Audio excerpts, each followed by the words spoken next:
Welcome back to the Believe in Badger Football podcast on the Believe Podcast Network, presented by betonline.ag. Once again, I'm Matt Perkins, joined, as always, by Badger legend, the Hebrew Hammer himself, Matt Bernstein. How are we doing today, Bernie? Not many more legends going to be the fullback anymore, but dude, it's every day's a holiday. Literally, it's either Hanukkah, Christmas, Kwanzaa, or whatever you celebrate. Every day you open up Twitter, there is a new stud muffin coming to Wisconsin. I cannot follow it. I'm losing my mind. So I said, let's get Clint back on because he at least can bring some of this madness back to like the ground. Clint, you know, we love you here. Like, we gotta have you on. I love coming on, dude. You have a ridiculous amount of in-depth knowledge, and I love your opinions. And, dude, how on earth? This is like your job. How could you possibly keep up with what Wisconsin's doing right now? Can you? No. I especially since it's so like transfer based, which we haven't seen before. And then also I was, in LA for signing day, then San Antonio for the All-American Bowl, and I think I'm in Chicago now. So yeah, no, I came back. I was like, how many guys do they have from the transfer portal now? And we're up to 12 with Burrow's announcement today. And it is. It's hard to keep track of because a lot of these guys I didn't know in high school either. But there's some dudes. There's some dudes, it looks like. There are some dudes. Yeah. So we're going to talk about some of these dudes here in a minute. But before we do, want to remind you guys that we are presented by betonline.ag, where they continue to be your number one source for all of your online sports wagering needs. You name it, they've got it over there at betonline.ag. NFL, college football season's over. NBA isn't, college basketball in full swing, golf, esports. It's all there at betonline.ag. Head on over to the website or use your mobile device to sign up today and receive a 50% welcome bonus while you use our code BELIEVE. That's BLEAV. BetOnline, where the game starts. Clint, I mean, we've already started, bro, but this is receivers and quarterbacks and kickers and defensive backs. And who else is coming down, man? Like, apparently Madison is the spot to be if you are in the transfer portal. I'd say maybe next to Tallahassee, Florida, because Florida State is annihilating it in the transfer portal. But everyone's coming to Wisconsin. Is it just Fickell? Is it Longo? What is it? I think it's the approach. It's a little bit of everything. So you look at it, and didn't it seem like kind of a little odd that like when Fickell came in, he's like, I'm going to coach this bowl game, but I'm going to do it with the other staff. And you're kind of like, okay. But then he comes in and you kind of see what they were doing. They're like, let's find out how many holes we have in this roster and how can we fix it as soon as possible. Now, I don't think this transfer portal thing, I know it makes things a little more exciting for an extended period of time. I don't think this is going to be a year in and year out thing. I think this is, let's get the roster up to where it should be and fill those holes. In the future, I see these spots being filled by high school kids, but these are plug and play guys, especially when you look at the Cincinnati guys. They're not going to take anybody who can't come in and play. And they've been coaching them for at least a year or two at this point. So, and they've had the bowl preparations to analyze this roster, and they can say a guy like, Jake Renford, Joe Huber, these guys are going to walk in and at least compete for a starting position, make the room better. And I don't think this is a long-term plan, but it's a way to fix some immediate holes. I mean, 3 quarterbacks, and I love the way they've done it. You take a guy who can play right away, who can walk in, plug and play, Tanner Mordecai, guys throwing the ball all over the place. Then you got the 2 young guys to create competition in the room. You'll have them for depth next season to go along with the guys that they already have in the room.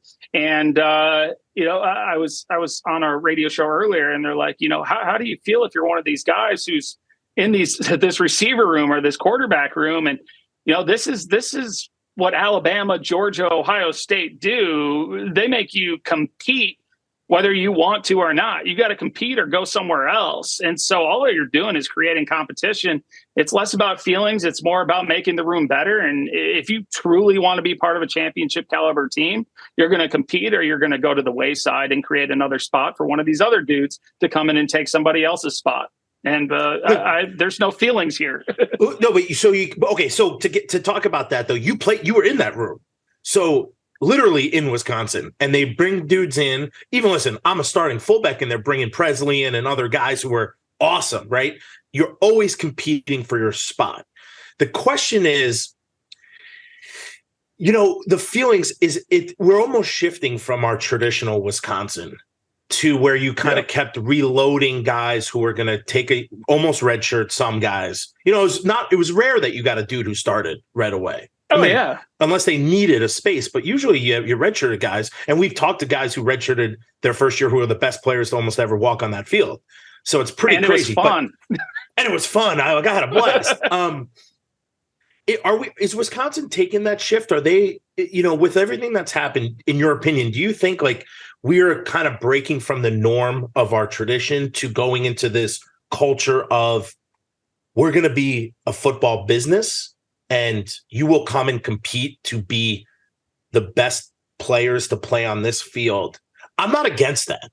I just think it's a difference. It's a different kind of mentality than we've been normal to, I guess. Well, I mean, I think you can still have fun like we did and compete like we did and love the game and still be Wisconsin football while creating competition. And that's why this is probably a shock to guys. They're like, this isn't what I signed up for. And that's fine. But if you're going to fire a coach who's been pretty successful and pay a lot of money to do it, this is kind of the direction you had to expect it to go, right? And do you want to win or do you want to be Wisconsin? I think you can be both. And like I said, I don't think this transfer portal where it's like either get on board or get out or compete. But this is going to be moving forward a team that's looking to compete for championships. But I like what you said. I like what you said that you. Oh, sorry. I was going to say no, but one thing that going along with that, the reason that they are going for the portal so heavily right now is because the 2023 class had like no one in it in terms of numbers. I think it was 13 or 14, like small scholarship class, tons of open roster spots. This isn't going to be a Michigan State churn, right? This is going to be a one-time infusion of portal talent. There will always be a couple guys. You can probably bet on a half dozen a year going forward, but we're not going to see 15 again. Yeah, I mean, I'd be concerned if we see this every single year. I think this just shows the direction the recruiting had kind of gone in the last couple of years. And like I've said before, winning kind of enabled it. And they recruited good players. They coached them very well. And Wisconsin was a developmental program. And it can still be that. It can be all of these things. It's not one or the other, I feel like. And so it's just kind of a shock to the system to see it happen and see it happen so quickly. I think what you look at is you get excited about, okay, so they're forced to fill a need. They're forced to get the roster up to where they feel it should be. And they're able to recruit this caliber of kid. So I think that bodes well because when you look into the future, they're going to be doing this at the high school level. And they're not afraid to swing and miss. And so you can get back to the Wisconsin of old where you're building, the wall around the home state.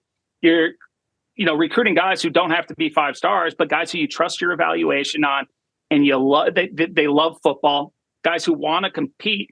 So I just think this is the new era of building that. And maybe this is kind of the recharge to the roster, but they're going to get back to the Wisconsin way and all of that. Now, there's a lot of outsiders who might not know the Wisconsin way, but there's enough of a presence of the old Wisconsin way to keep things going in that direction, but also making it modern. You don't have to have one or the other. You can have both. And, it's not like these guys are going, and a lot of people see what's happening and they're like, oh, they're just dropping bags of money. No, they're not. You don't bring in 3 quarterbacks and pay them each $1 million. I'm sorry. It just doesn't work like that, So maybe there's infrastructure in place for these guys to come in and get paid. But it's not like they're going out and offering $8 million to a quarterback. They're building this, they're filling the holes and then we'll see how it goes from here. You don't want it to be a Michigan State forced into the transfer portal every year, I don't think. And like I said, I'd be a little concerned if it does, but I think this just shows how many holes they saw in the roster. And they said, okay, let's make ourselves better right here so we compete right away and give ourselves a chance to at least compete for a Big Ten championship and then long-term compete for a national championship. Clint, I love what you said about Coach Fickell coaching the bowl game.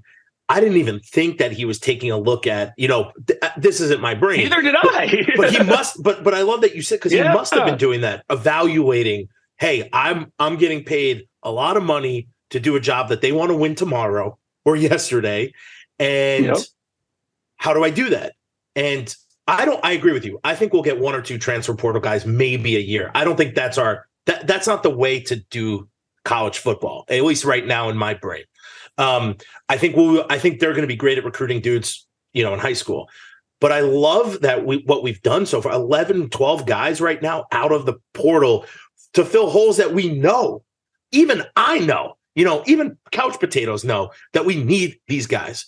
Mordecai, it's like, I don't even know how you say his name. Is it the Jewish way? Is it not Jewish? He played at SMU, so I'm going to assume it's not Jewish at all. But it might be. It might. I don't know. Listen, it could be. I hope so. But he could go down as the second best Jewish Wisconsin football player of all time. No, that's me. I'm like the third or fourth, actually, compared to. I thought you were the greatest. No, I think if I had to rank my guys, it would be Vitali, the kicker, just because I love him. Gabe, and then I think it has to there's nobody else. I have to be third. I don't know. I think you may be the GOAT. You may be the GOAT, Bernie. It's a very small pool. It's a beautiful pool, but it's a small pool. If you're sitting in the room, like Clint, you know these dudes, guys, right? You're sitting in that room as a wide receiver or as a DB. You're a sophomore, you're a junior. You see all this happening. Every kid, back in the day, you were just like, listen, I just got to compete for my spot. That's just what happens. Mm-hmm. Has that changed? Yeah, it has. I think it has. We didn't have this back in the day, I expected them to recruit better than me. It wasn't going to be very hard, but I was going to compete. I guess I just always wanted to compete. I didn't care who was in the room, right. And some guys want to, and some guys don't want to. But if you don't want to compete at the end of the day, it's not sustainable long-term because you have to like doing it. It's a job. It hurts. It takes up all your time. It is your life. So I'd imagine there's some wide eyes being like, what is going on? And you hope it doesn't hurt the locker room, but when did competition ever hurt a locker room? No, true. It just seems like, listen, there's a changing of the guard. These kids don't know this, but when there's a CEO comes in, someone leaves or CEO comes in, usually this happens, even in businesses, this stuff happens. Yeah. I'm sure it happens at McDonald's. If a new manager comes in, people are gone. It's just the way of the world. It's just leadership changes. And then with that, other people come and go. First off, I'm excited for a guy like Miles Burkett, who's I want to be that dude.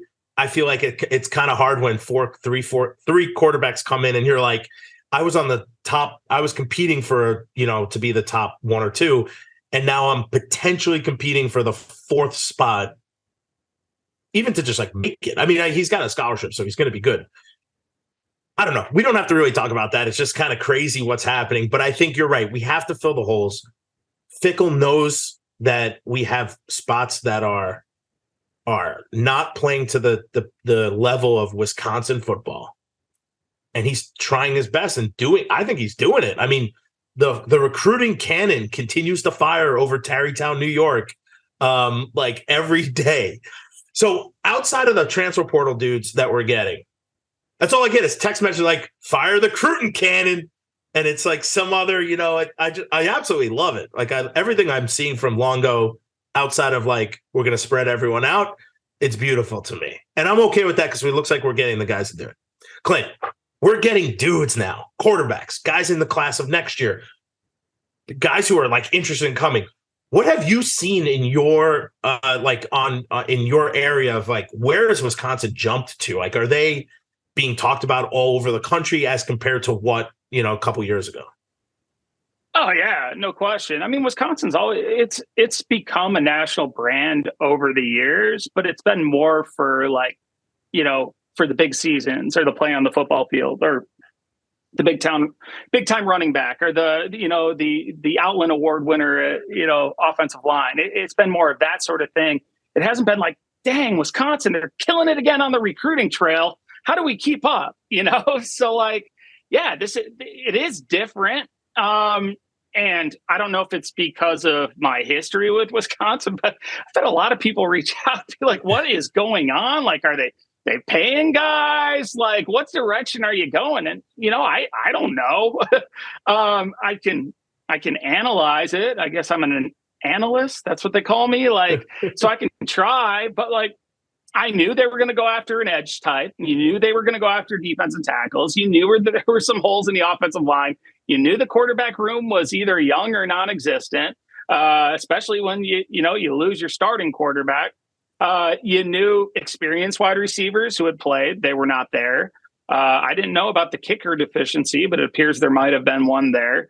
And the thing that I like about here, and we kind of talked about this, Perko, on the Badger Blitz podcast last week, is you've got guys who fill an immediate need, but the rest of these are guys with 3-4 years of eligibility. And they're either guys from Cincinnati who they've done a deep dive on. You're not going to take a kid twice who you didn't like the first time. And then the second thing is it's either guys that they've played against, like the Temple, like Varner. They played against him. They saw him live and in person, and the kid put up big numbers. And so, Mordecai's a proven commodity. Evers was a big-time recruit. It's just, I don't even know how to say his last name, Jeff Pietrowski, or, from Michigan State. Like, Petrowski. The dude was a player before he got hurt. Yeah. Like, so it's not like they're, shooting, hoping that guys, reclaim their high school form that they were recruited at. I mean, these are dudes who have either proved it or they have a lot of years left and have already started to prove that they were worthy of what they were ranked or better than what they were, like a guy like Quincy Burrows, who was a 5.5 3-star, coming from Florida. They didn't just take him because they liked how his name fit in with the Wisconsin roster. There's something there that they're like, this dude's a dude. Let's come and let him be a dude with us here. So you got to be excited. And that's what I've said about either the guys they played against or the guys who were at Cincinnati. Either they gave them an issue that they had trouble defending or moving on, or they've coached the guys and said, I would take this guy on my team no matter where I am. So you've got to feel most confidence and side with the coaching staff on those guys especially. What does it say when a coach, I mean, this is all kind of new stuff, but what does it say when a coach moves from one school to another and a bunch of those guys follow him?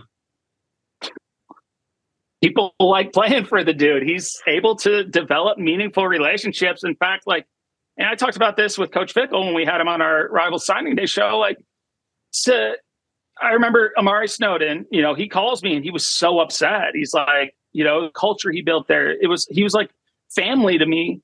And then he leaves and they're shocked, maybe angry, but they have so much respect for the guy that they understand at the end of the day what's going on here. And they believe in his vision. They believe in what he's building. And they're going to follow him. And great leaders have people who follow. And it's not often that great leaders have people who opt out of their own scholarship to go and follow them somewhere else. So, not all of these guys, but a number of these guys would have had multiple options. And, to see them follow, I think it says a lot. And they don't know what they're walking into either. They're walking into the Big Ten. They know that. And they know who the guy they're playing for. And so there's obviously a lot of confidence in both. And, I think it does say a lot about Fickell's character and the meaningful relationships that he's been able to build during his time as a recruiting coach and their head coach ultimately. I want to talk about social media with you here for a second, Clint, as well, because one of the big noticeable thing is just like Fickell and Longo are on social media, right? Fickell's out there, he's the one tweeting out the video when someone commits. Longo's out there saying, we've got our 5 guys. No, we've got our 7 weapons in the portal that we are getting. Again, this is not only a giant departure from the Wisconsin way, if you will. I mean, Paul Chryst only existed on Twitter in fake accounts, and Jimmy. Do we know the handles? Great fake accounts. Great fake accounts. Don't get me wrong. But I think it's essential in this day and age, if you are going to reach recruits, to have at least a coach who is baseline competent at social media. And this staff gets it. I've been on this hill for years and years and years about how important social media operations and media operations are to the success of a football team and its brand. Clint, I always bang the drum for LSU's social media team. They're the best in the business for my money. You were there when I think they did some of the best videos, etc. Have people, I mean, I don't know if necessarily people are talking about this, but is it something you've noticed in this new staff, or am I just like pulling stuff out of thin air? No, you're not pulling anything out of thin air. I haven't necessarily noticed it because I don't even know if I follow all those accounts, and my Twitter, like, I can't even keep up with it anyways. But here's the deal. You think that Coach Fickell and Coach Longo, they're like, I can't wait to wake up and get on Twitter today. I love the media. Let's go and give them some love. And no, they probably hate it, but it's a necessity. And they say, you know what? It's part of my job. And this is how you market and brand a program. And they're willing to do it. And they're going to play the game. And it pays off because this is a social media generation. This is a media-friendly era. Could be error too, where, you know, the people are on message boards, they're reading everything. Everything's overly speculated. So why wouldn't you try to control the narrative? And they're doing a really good job with it. You know, it's you're marketing your program, and who knows if it's even them tweeting it, but at least you're playing the game. I guarantee you they love Twitter as much as I do, a ton. And and so it's just a matter of, it's an extra thing in your job. It's something you probably don't have time for, but you're playing the game, and it's a necessity if you want to grow a program this day and age. Now, Nick Saban, is he a Twitter guy? No, he's not. But they have a full department to take care of all that stuff, to market, to brand. They have other things that they can sell. When you are not the cream of the crop, when you are not the top team, when you don't already have a roster full of first rounders, you find other ways to be elite in what you do. And I think marketing of your program is one of the top things you can do. The Alabama program markets itself. Wisconsin has always had to market within. Now, when you get your biggest faces, your biggest people who people recognize, now marketing along with the marketing department and everything else, it's a win-win. Yeah. Can you overdo it? Absolutely. But in this day and age, I don't know. Like, you have to do it. You just have to, whether you like it or not. It's a big part of what you do. You are the face of the program. You market it. You play the media game, whether you like it or not. And, you know, you do it long enough, you're going to eventually meet some people you like and have enough fun. You know, I've met a lot of great people on Twitter. I've met a lot of great media people. I guess I work in the media too, so I'd hope so. But like, yeah, it's just part of the deal. And it's never been so evident for me. You know, I'm relatively new to the media, and I see like the people who play the game, who are willing to be like, okay, the media is going to be very present, and let's control the narrative as much as we can. Let's positively spin things. Let's make contacts so everybody's not chasing us around and having to be like, oh, does this person suck or not? Or did we do this? Or did we, like, you can address it right, you know, you can catch it right out the bag. So like, you can nip anything in the bud, and it's not, is it the funnest thing for them? No. Is that their number one job? No. But creating a narrative and, you know, being friendly, being present for the people who want you the most, the fans and everything like that, that is your kind of connection between the two. It's Twitter, social media, and then the media secondary. And so doing what you can to really get the people in your corners it's a big deal.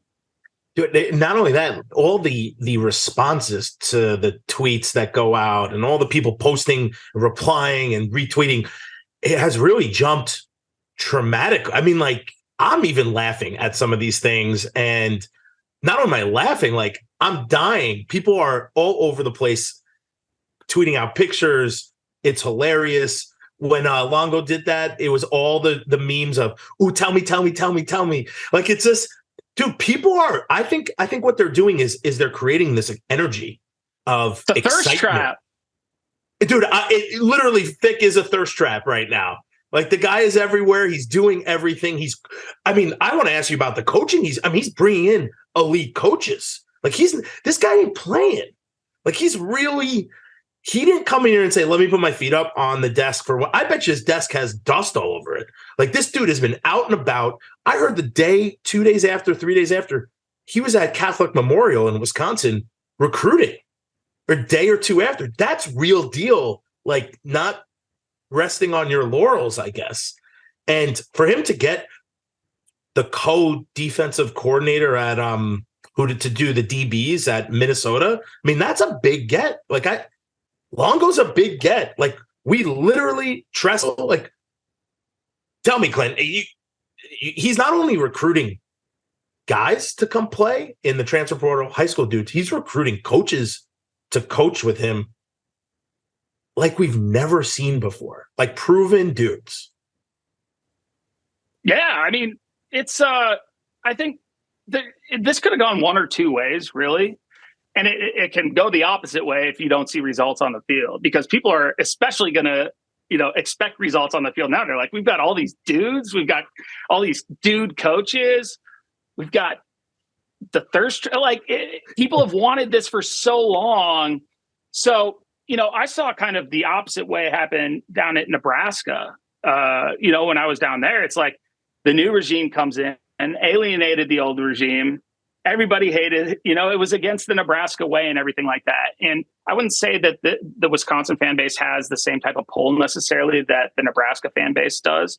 But at the same time, if you walk into that situation and you say, okay, this is what was lacking, like what these coaches did. All right, they want excitement. They want social media. And they say, let's use this to our advantage. And then let's market the heck out of everything we bring in. I mean, if you package something the right way, it's going to look really good.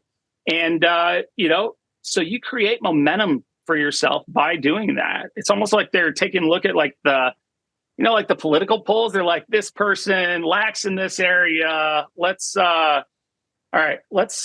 make him a big rah-rah guy to make up for, a deficiency in what the people see. It's like they've almost done that, like polled the people to find out what they're looking for and really attack those areas. So, yeah, I don't know what the full plan is, but, it's going to be a fun ride to find out, I think.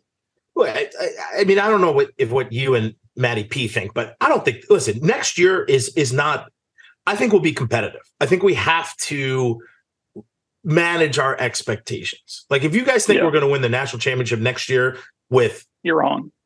I mean, I just don't think, listen, could it happen? Sure. I'm just saying right now, you got to manage the expectations. We're bringing guys in. They're all relearning. The defense is relearning a completely different defense. The offense is going to be completely different offense.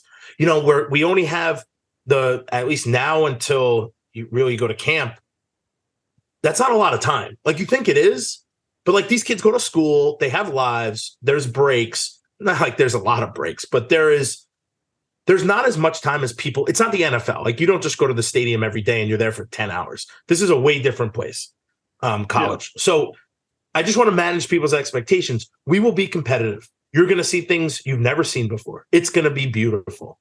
But understand that it takes a year, 2 or 3 to build that. And it's not like you're coming into Ohio State, right? Or coming into Alabama or Georgia, where these dudes, it is a pipeline almost. Like, you don't really, you have to do stuff, but like, it's the top. It's the top tier. Here, I'm just excited, man. I just think that these guys are doing the right things.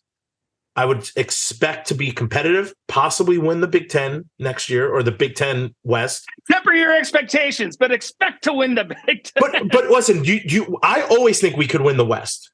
And now, why couldn't we? I mean, there's no reason not to. We're still Wisconsin. Like, I don't, like, the helmet is still Wisconsin. People are in the helmet. We can still win the West, which I actually think we should do.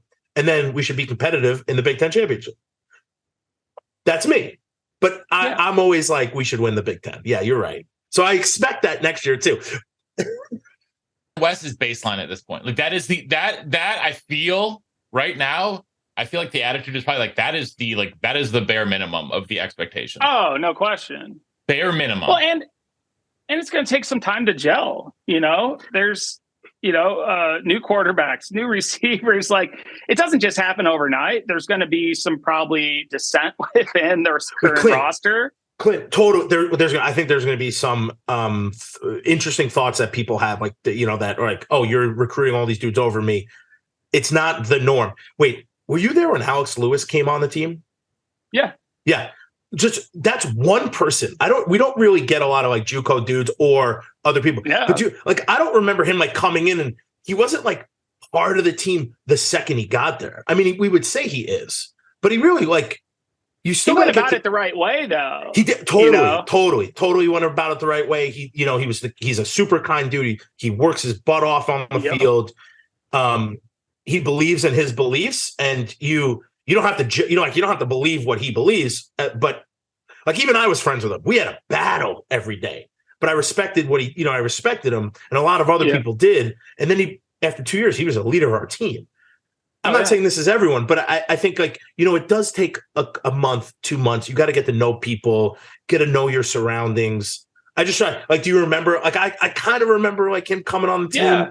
He's the only dude to really transfer in from anywhere that I can like remember. Brian Calhoun. Yeah. I don't remember like any. Oh yeah. BC. That was after me. Yeah. But like there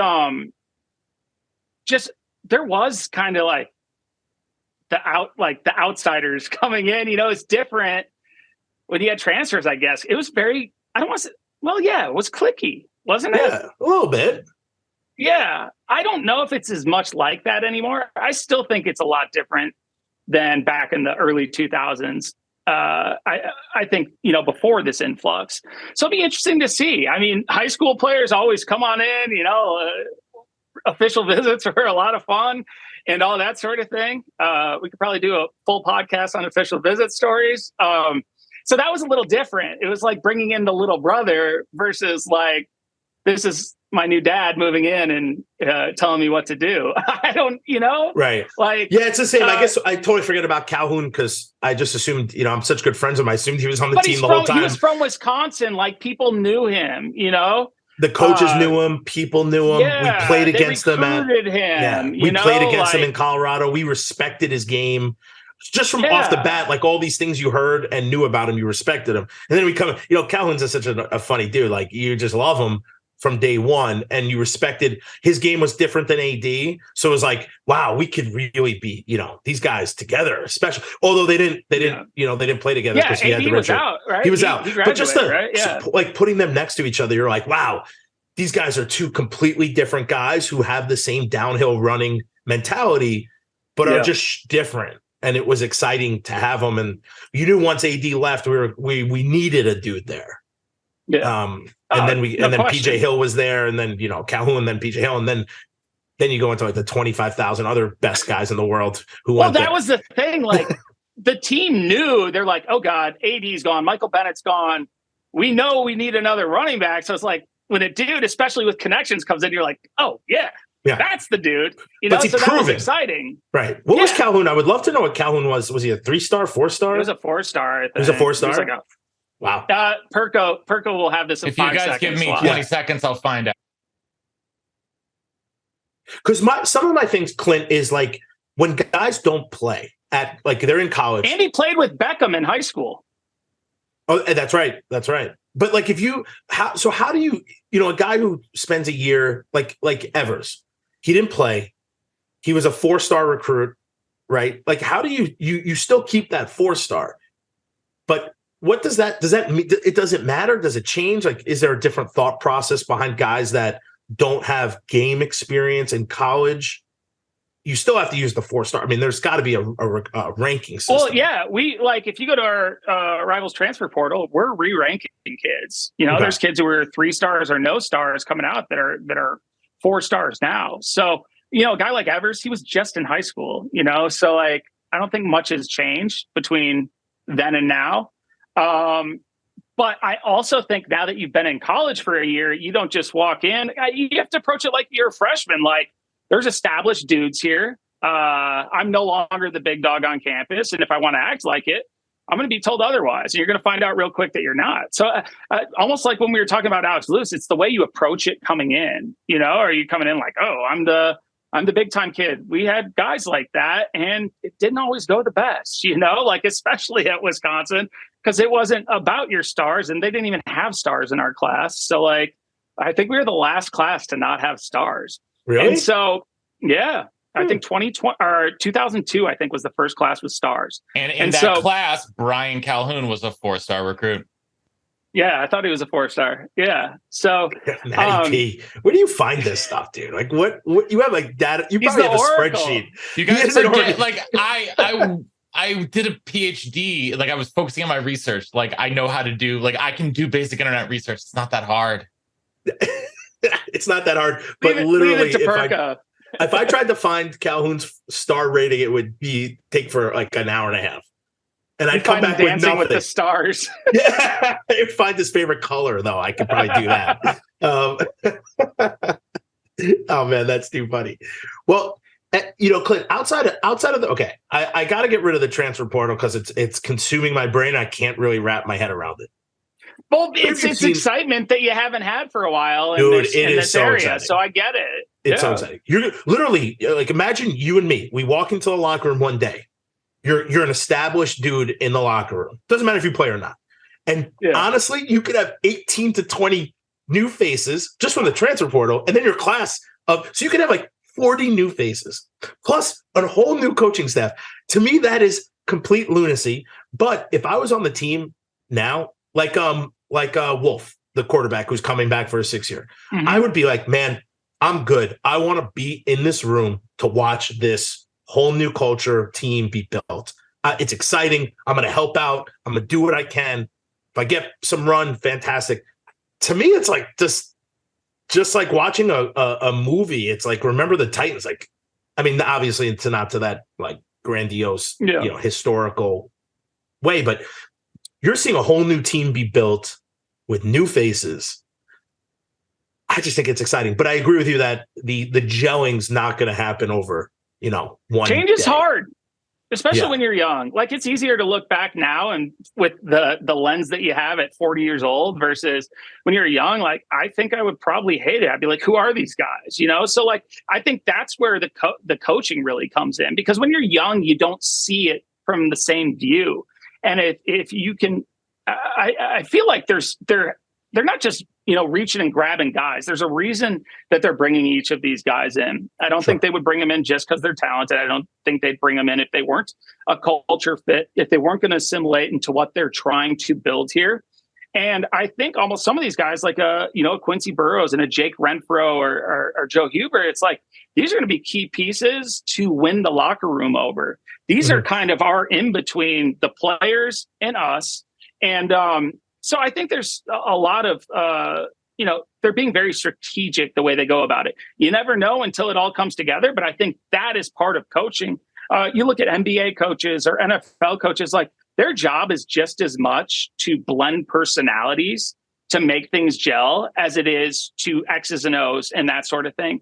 So that might be the hardest thing that they have to coach this next year, creating a culture and getting everything to gel. Yeah. Look at the Jets. They brought in a ton of guys. Some of them are so freaking good, and they lost a lot. I mean, the quarterback lost the locker room. It's a nightmare. I don't see that happening with our team. I think that's the NFL kind of difference. But I had a question. I totally forgot what I was going to say to you, Clint, my man. Damn it! What was I going to say? Too long. No. I just then I thought about the Jets, and then like your whole brain just blows up and runs out of your. And then you're like, oh, what are we talking about again? Oh, the locker room. Sean Johnson. Throw me the damn ball. But you know what's interesting though? You know what? Yeah. You know what? You have a guy like Mike White in the locker room, and people are going to die for him. I mean, he died for the team, and I can see that there will be those guys at Wisconsin. There always are. They always have been. You're going to have gel dudes who are like, hey, let's invite these guys over. Let's invite outside. Listen, you talk about clique. You had like the defensive line was a clique, but like they hung out with everyone. They just more hung out with themselves. But I could walk over there and say hi and hang out with them. Like, it wasn't a big deal. Oh, no question. But you're right, though. Like, they weren't so open to like a wide receiver, just like, hey, come hang out with us. You know, it's just a little different. Even the upperclassmen, though, are like, you know, they're set in kind of their ways, and you do need to like prove yourself to break. Like Brooks Bollinger out of nowhere is like, yo, dude, come hang out with me. I'm like, all right. And then you just drink a lot of beer with them, and like you become kind of like part of the crew. I don't know. So yeah, I don't know if Brooks ever invited me. Sorgi, on the other hand. yeah, listen, you know, I just remember we were drinking at the Towers a lot. Oh, not you, just me. Towers isn't the Towers anymore. Towers is a good time. Yeah, Clint, you definitely weren't there. I was already out from the night before. Wait, so tell me, so you see what we're doing. Let's just talk quarterbacks for a second. You see what we're doing, but outside of bringing these dudes in, we got guys who are coming. We're offered Mabry. Is that his name? Mabry Matoyer. So, like, what are you seeing now? The plan. Do you have like a thought about the plan of what the quarterback room looks like?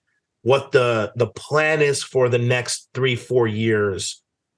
And how impressive, like, honestly, is it to get these guys and then to get quarterbacks who are 6'6", you know, who can throw a football and run too? Like, that's not normal Wisconsin. So what is that like, Clint, for you? And what are you seeing out there that people are just so excited about? So quarterback is probably the least like projectable skill set to the next level. A quarterback's ability to run is probably their most projectable skill set, followed by maybe accuracy. But as far as learning transferable skills that automatically are able to, there's just no way. You talk to 10 different quarterback coaches, for instance, you're going to get 10 different opinions on the same exact kid. Swear to God. One coach might like this one trait of a quarterback, and 6 others are going to be like, this is the thing that I hate about him. So, like, that's what I think you have to look at. There's no guaranteed path to success as a quarterback. But if you get 3 highly rated kids in the room, you got to say that at least one's going to be pretty darn good. You know what I mean? In the past, it has been, we got our quarterback, the 4-star Graham Mertz, like, this is the guy for the next generation. Okay, you're putting all your eggs in one basket. And I still believe Graham Mertz is extremely talented, but you just never know how that's going to transition over. Now, you bring in a guy like Mordecai, where he's already proven it at a very high level. And then you got 3 other guys who have proven it at a very high level throughout their football career. And you got to say, one of these guys is at least going to be a dude. One's going to be a serviceable guy to compete and be able to play if this dude gets hurt. Or if we're ahead, you know, it's not like the world fell apart when the backup comes in, and then the other guy's probably going to transfer. So that opens up another scholarship if the guy transfers, and you end up with at least a serviceable backup and a dude who can play. Now, if you miss on all 3, which can happen, you know, you're not in good shape. But the good thing is you've proven that you can bring in another guy who has the talent to be the guy. So what you're doing is you're creating depth and competition in a quarterback room at a position where it's very subjective on how they are going to be at the next level. And at least one of them is going to take the skills that do transfer over, put them into a full quarterback role: leadership, understanding defenses, willingness to study, willingness to compete, accuracy, running ability, whatever it may be. You'd like to hope you bring in 3-4 top end guys. At least one of those guys is the dude and the other can be the backup. Now, you mentioned that the 3rd, maybe 4th guy is going to transfer. Yep. So my question about the transfer portal, which I don't really know much. I mean, I do, but neither do I. Okay. So then maybe this doesn't make sense, but there's no saying that guy's going to find a spot. No, like, there's a lot of dudes in the transfer portal, I would assume. There's no like, it becomes to me, it's like the NFL business model. Like, you could be the top guy in your class, but there's a class behind you. There's also a dude who's a sophomore who could be like the best guy ever, who could just come take your position. So the question is like, transferring doesn't to me always make it seems like the first impulse that people are going to choose without thinking like, if I do this, is a D3 school where I really want to be? Can you transfer to a D3 school from a D1 school? Yeah. Okay. So it's like, do you want to be a D3 guy? Do you want to sit in the transfer portal but maybe never find a team? Do you want to go to a team that is in the exact same situation as every other team? They have 3 guys or they have 2 guys and you're going to go compete. To me, the transfer portal sounds amazing. Guys are going to get a position. They're going to be competing. But that's not really always the truth. Yeah. More and more guys, I think, are going to come to the realization that the transfer portal is not the answer for them because the statistics are ridiculous of the amount of D1 guys and FCS guys who do not find a home, period. Now, is it because nobody offered them? I don't know. But if you're a Power 5 guy and you're transferring because you want to start at another Power 5 school, but another Power 5 school doesn't offer you, and you have FCS offers, a lot of these guys are like, I'm better than that. Well, they find out that they're not because nobody's going to give them a chance. And so there are so many players who cannot transfer, but they think they can. Now, the NCAA has given the option. You can go back to the school, but they don't guarantee you a scholarship. So I think they're going to take a really close look at this moving forward and say, let's put some feelers out before I decide to make this happen.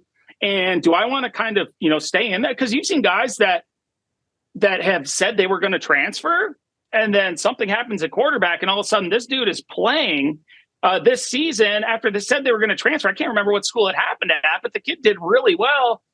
And I think he ended up pulling his name. So the grass isn't always greener. They're always looking to out-recruit you anyways. So do you like where you're at? Okay, if I do, am I willing to gamble if I don't know that I can find somewhere else to go? If I'm happy, I'm going to stay, I think.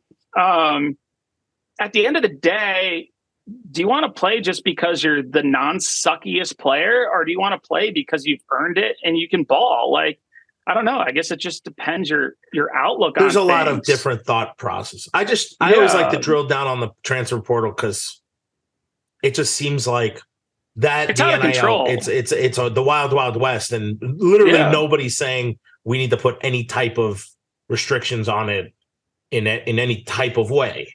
At some point there needs to be. There's especially guys who don't have great guidance or direction, whether it's coming from the college and the football team or family or mentors or whatever it is. They don't have somebody to say, these are the numbers, dude. Like, I understand you want to bet on yourself, and it's great to bet on yourself. Right. But make sure there's a payout if you're betting on yourself. Like, if it's 1 in a 500 chance that you're going to get picked up, you might as well go and keep your meal program and compete and try to be that guy. Exactly. I still think degree is number 1. If I had to take a guess for kids, it's like, I'm still going to get a degree from Wisconsin. And that is going to, listen, football ends. If I could give anyone life advice, and I'm not the perfect person, but like, I never thought football would end. And when it does, it is the worst, like, thing can't to turn ever on the happen TV, can't watch a game. Like, I couldn't be in a stadium. No, you hate it. You almost hate the sport. Yeah, it really that might have been the most. It's like a level of depression. I was about to say it's the most non-visible depressed I've probably ever been. Like, you have no idea what's happening in your life. You have no structure because literally you walk out of Wisconsin, that locker room, and you don't. That's it. They're like you with a like that mesh bag full of stuff, your stuff, and you're like, that's it. Your nameplate's gone. Like. You're literally it's like I just got cut in Major League. They got a pink slip in the locker, and you're like, well, and then that happened at Detroit, and I'm like, what the hell am I going to do with my life? So my only thing would be like, listen, your education is most important because you have to be a professional in something else for 30 plus years. Like, and it's going to suck. And it's going to suck. And it's going to, and don't worry. Work usually isn't the best thing in the world. I find that I love my job because I work for the university that I love so much. I mean, it can be great. It can be great. Even work just like football. Sometimes even if it's great, it sucks. Listen, your best, oh my God, your best job, this is the best job I've ever had. And there's so much stuff that's still tough. Every day. Yeah, exactly. Every day. It's a grind. I get it. And football is a grind. It's the best thing I've ever done. But you're like at 5:00 in the morning going to the stadium and it's minus 1 Scooter degree. doesn't start. Like, I gotta start running. And literally, I didn't think like, man, I'm so happy to be here right now. Like, it's dark out, it's freezing, and I'm running to the stadium. I love this pain. It wasn't it wasn't like, wow, man, thanks, Coach Alvarez. I'm so happy to be here. It was, MF this place. I hate it right now. Okay. They just want to torture us. I hate these coaches. Why is the stadium so far away from the towers? I don't get it. Why can't they have a bus? Yeah. Dude, they should have. Do you remember the one morning? Dude, there was a lot of mornings, but our freshman year when it had snowed so much. Yes. And everybody had 2 feet on the ground. And it was like, dude, it was like a pack of like 30. You got the entire row, but guys were dropping it out. And when you fell, it didn't hurt because there was so much snow on the ground that you just fell into like a pillow. I've never I've crashed my scooter a bunch of times, only in the snow and only falling like into the snow. Just man, what a good place. You see, great memories. But I'm not like, who do we have? We had Mike Eccles on talking about the seminary and has his freshman year. And he's like, I hated my life. And I'm like, yeah, I get it. There was video games in the basement. Yeah. I was like, they're going to let us go to a movie. Yeah. Yeah. Right. You had to be back at like 9 o'clock or 10 o'clock or whatever. They let you out back at like 4 o'clock. 3. Yeah. Yeah. Right. Oh man. Wait, Clint. So I know we're hitting our time and I absolutely love you. What are you hearing from like just other coaches, high school coaches, kids out there? Are you hearing like Wisconsin is super enticing now and it's like one of the more like top 20 places people are talking about, is top 50? Like what in your experience, like what are you hearing about Wisconsin and like our energy right now? Yeah, I mean, you do hear about the energy. It's not necessarily, Wisconsin has moved into this. I think there's an appeal to it, but I deal with so many colleges. So like, the history was Wisconsin and, I know you guys very well and I have friends in the program and I grew up around it. But I just deal with so much and like, just like I do this with other teams. So like each time you're in that kind of sphere of talking about a team, yeah, I mean, you do hear things. So like, if I'm interviewing a kid and it's like, okay, your latest offer is Wisconsin. What stands out about them? Like, yeah. It's gung ho awesome, but I hear about a lot of teams too. So it's hard for me to kind of gauge that thermometer, I guess. But I do think at the same time, if you all of a sudden put your lens on Wisconsin and you say, okay, is this a program to be excited about? Yeah, I think there's a lot of excitement. And for some kids who didn't consider Wisconsin, weren't recruited by Wisconsin before, this might just be how they view Wisconsin. Like, this is how Wisconsin is. So like, this might not be new to them unless they do some research and that sort of thing. Now, somebody who's, been recruited by both staffs, they might be like, okay, this is exciting. Maybe they aren't. I don't know. But I do think overall, when you look at it from a national poll, national appeal, I do think Wisconsin is being talked about more. You've had change. You've had a coach come in that's, a winning coach. And I think it really gets amplified when you know the program inside and out. So it does seem kind of just so far off from what you've grown to expect over the years. I think kind of just Wisconsin's going into the new normal. And I hate saying that, the post-COVID, like things are different now. And I think, for the younger kids, they're not going to notice. Change is exciting for people outside the program, not always so exciting for those who are part of it.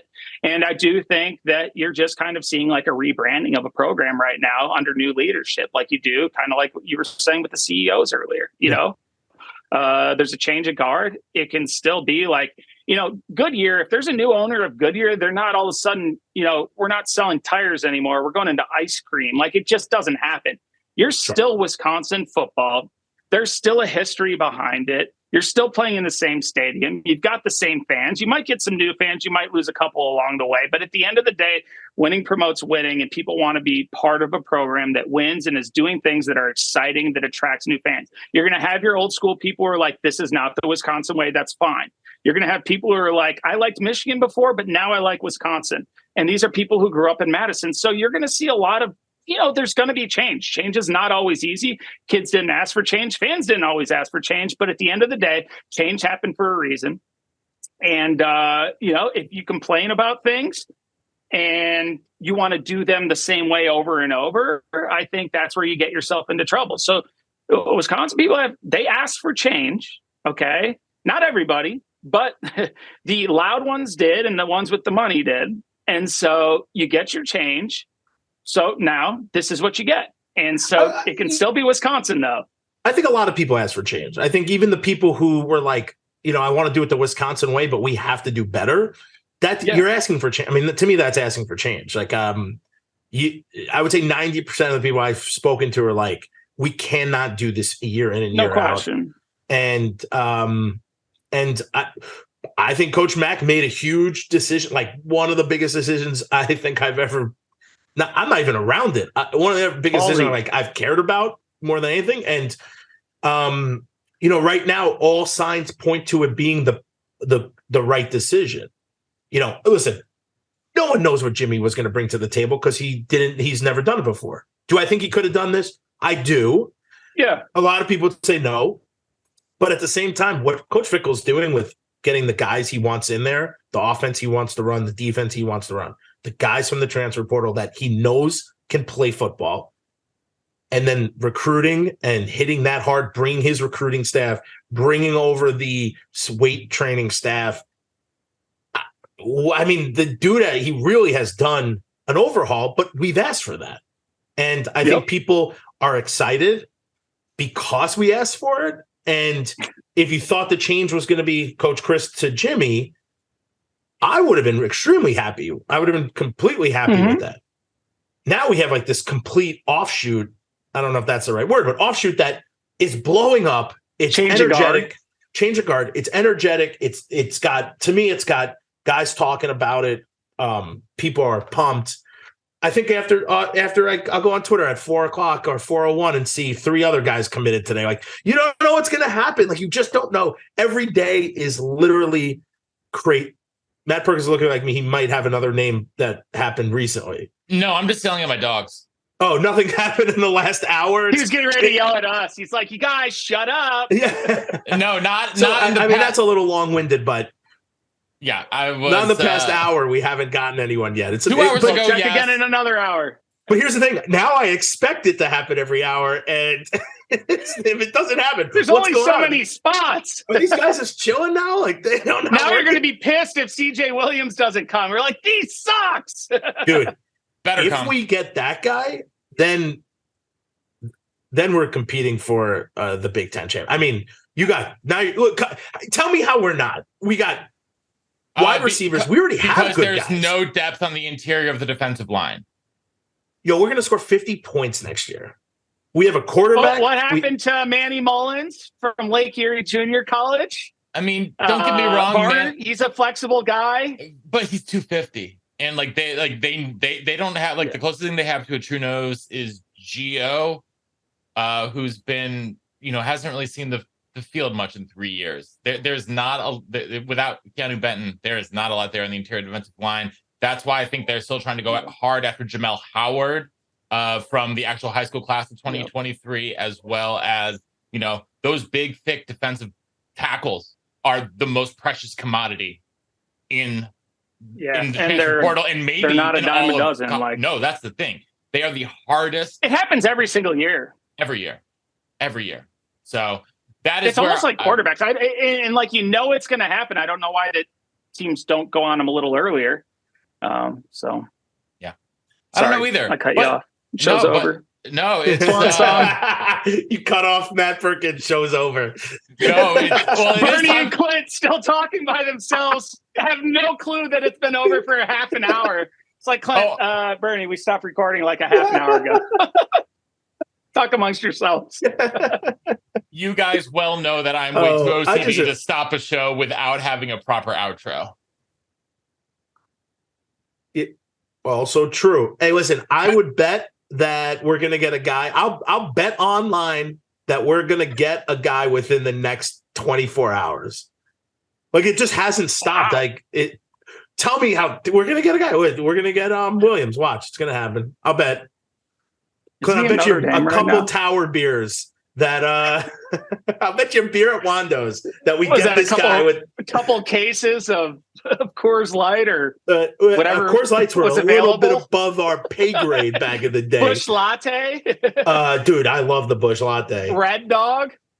Oh, not the Red Dog. That puts you in a different place very quickly. It does. Bush Latte, Bush Lights are delicious. Natty Light, like I'm all for that. Natty like, Light, that's what it was. Yes. Oh, yeah. What did Tony Picciott used to say? Quantity, not quality. Mike, sounds perfect. I'm sure as a state trooper, they would they would love to know that. Dude, he's so jacked now. So jacked, dude. His So biceps. It's like he just works out and touched a Natty Light in years. I know. I still think he drinks a couple beers, but I mean, listen, when you're a cop, like you can't just go out and get like wasted. Like you got to be like really. Yeah, I've worked in 10 hours. Yeah, I better stop. You got to police society. You can't just become like a degenerate part of society, like me. It's great. You're a great member of society. I'm an outstanding member. I'm on the condo board of my condo. They wouldn't let me be on mine. I think they just needed somebody and I'm like, I'll be that guy. They needed a leader with a podcast. Yeah. I don't know how it happened. My wife's like, whatever you do, don't do this. And the first thing I did when I got here was like, I joined. I was going to do mine too. And then I was like, I don't even have time for that. I keep saying like, we come up with these ridiculous things to enforce on people who like just enforce on people. And I'm like, maybe they'll vote me out finally. Like we have a board meeting coming up in February, and I'm like, I could be voted out. This is great news. You're gonna see like one of those like election signs. They're like, "No to Bernie in 2023." No, we want no to no neck. That's what we want. Perko's like, all right, guys. This is derailed. All right, Perko, hit us. How do we end up talking about condo boards? I mean, I don't know. All I know is that recruit in that 1 minute. I'm not a fan of my I'm going to get in trouble. I got to go. My HOA is terrible. I try to get it down every year. I will wrap it up here as we go further and further off the rails. So I'm going to try to bring us all back here just a little bit and say, first of all, Clint, we thank you as always for your time because, well, you're the man. And thanks for having me.